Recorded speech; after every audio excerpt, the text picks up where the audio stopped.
Hi guys. कैसे हो आप लोग? आई होप आप सभी अच्छे होंगे। गाइस, आज का हमारा जो लेसन है वो है हमारा रीति काव्य के प्रमुख कवि। ठीक है, तो ये हमारा इकाई 9 का है, हिंदी साहित्य के इतिहास का। ठीक है, तो हम लोग आज पढ़ेंगे कि रीति काव्य के कवियों के बारे में, कि रीति काव्य में उनकी क्या भूमिका रही और उनका क्या परिचय रहा, ये सब के बारे में हम लोग इस वीडियो में पढ़ेंगे। ओके, तो यहाँ पर स्ट्रक्चर्स दिए गए हैं, आप इसको देख सकते हो। और हम लोग इसका उद्देश्य पहले करेंगे कि उद्देश्य में क्या है। तो देखो, हम लोग कोई भी लेसन पढ़ते हैं तो हमें क्या क्या जानने को मिलता है, तो वो सब हम लोग देख लेते हैं यहाँ पर। जैसे कि हमारा 3 पॉइंट दिया गया है यहाँ पर। तो पहला पॉइंट जो दिया गया है कि हिंदी के प्रमुख रीति जो कवि हैं, यानी रीति बोध जो कवि हैं तथा उनका योगदान क्या था, यानी कि ये जो कवि थे तो रीति काल में उनका क्या योगदान था एक कवि के रूप में। ठीक है, और सेकंड हम लोग देखेंगे कि हिंदी के प्रमुख रीति सिद्ध कवि बिहारी जी की विशेषताओं के बारे में और उनकी रचनाओं के बारे में। और थर्ड हम लोग पढ़ेंगे कि विभिन्न रीति मुक्त जो कवि थे तथा उनकी काव्यगत विशिष्टता क्या थी, या उस पर प्रकाश कर पाएंगे हम लोग सही से, तो वो सब हम लोग जानेंगे। ठीक है, तो अब हम लोग देखते हैं कि रीति काव्य के जो कवि थे तो वो क्या थे। तो हम लोग अगर सिंपली इसको यहाँ पर दिया गया है ये जो पॉइंट कि रीति काव्य के प्रमुख कवियों के बारे में, तो पहले हम लोग देखते हैं कि रीति काल के जो कवि हैं तो उनको 3 भागों में बांटा गया है। इसको हम लोगों ने पहले भी पढ़ा था कि 3 भाग कौन कौन से थे, आप इसको देख सकते हो। तो पहला अगर इसको हम लोग देखते हैं तो वो है कि रीति बोध कवि, फिर रीति सिद्ध कवि, और फिर हमारा तीसरा जो है वो है हमारा रीति मुक्त कवि। ठीक है, तो रीति जो बोध कवि होते हैं तो वो किस तरह के कवि होते हैं। तो रीति बोध कवि कहने का मतलब कि रीति काल की जो परंपराएं थी उस समय तत्कालीन, उसको लेकर उन्होंने अपने साहित्य में रचनाएं की थी, काव्य लिखे थे, तो उसे रीति बोध कवि कहते हैं।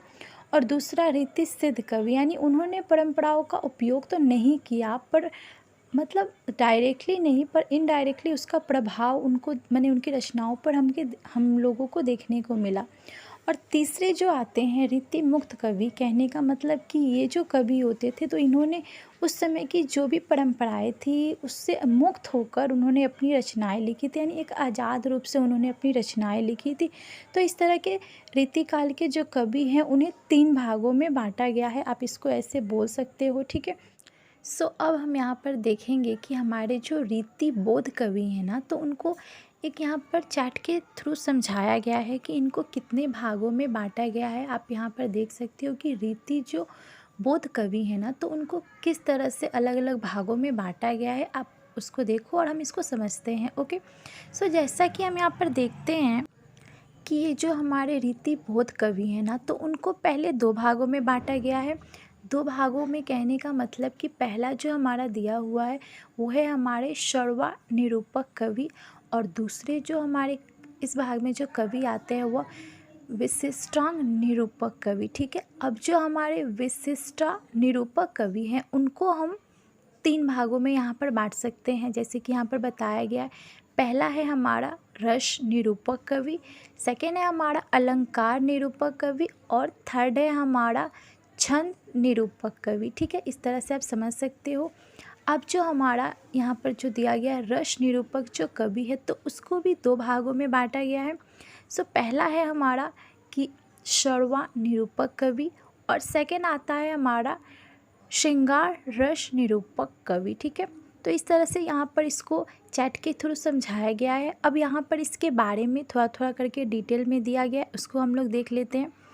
यहाँ पर पहला जो हमारा दिया गया है कि ये जो षड़वा निरूपक जो कवि है ना, तो इस भाग में जो भी, यानी कि इस कोटि में जो भी हमारे कवि आते हैं तो उन्होंने सभी अंगों का प्रयोग किया है, यानी कि जो छंद होता है, अलंकार होता है, रस होता है, आदि सभी चीज़ों को अपनी रचनाओं में या फिर अपने काव्य में प्रयोग किया है।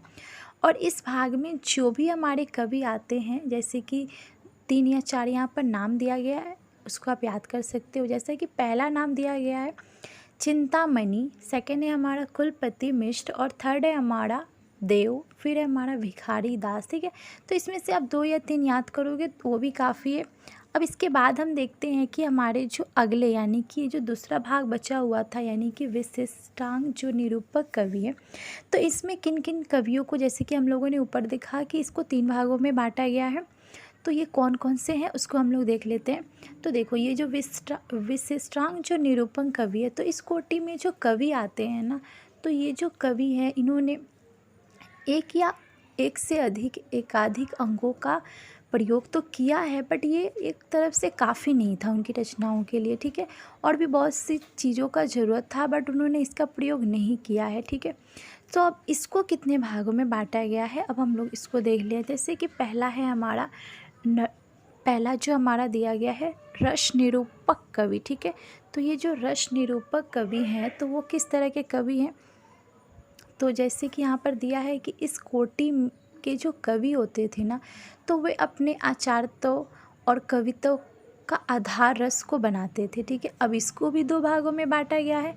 तो ये 2 भाग कौन कौन से हैं इसको हम लोग थोड़ा सा देख लेते हैं कि ये जो 2 भाग दिया गया है, तो पहला हमारा जो भाग है यहाँ पर वो है सर्व रस निरूपक कवि। तो ये जो इस भाग के जो कवि हैं, तो उन्होंने अपनी रचनाओं में यानी कि अपने काव्य में श्रृंगार, वीर आदि सभी रसों का अच्छे से मतलब प्रयोग किया है। और इस भाग में भी जो जो कवि हैं उनके नाम दिए गए हैं, आप इसको याद कर सकते हो। ओके, अब हम अपना नेक्स्ट जो देखते हैं कि नेक्स्ट जो कोटि दिया हुआ यानी कि श्रृंगार निरूपण कवि, तो इसमें किस तरह के कवि आते हैं। तो श्रृंगार निरूपक कवि से कहने का मतलब कि इस भाग में श्रृंगार का ही ज़्यादा प्रयोग किया गया होगा रचनाओं के रूप में। तो इस भाग में जो कवि आते थे उन्होंने अधिक श्रृंगार को महत्व दिया है, आप इस तरह से इसको लिख सकते हो। और इसमें भी कवियों के नाम दिए गए हैं, आप इसको नोट कर सकते हो। अब हम देखते हैं कि हमारे जो अगला जो कवि है यानी कि अलंकार कवि, ठीक है।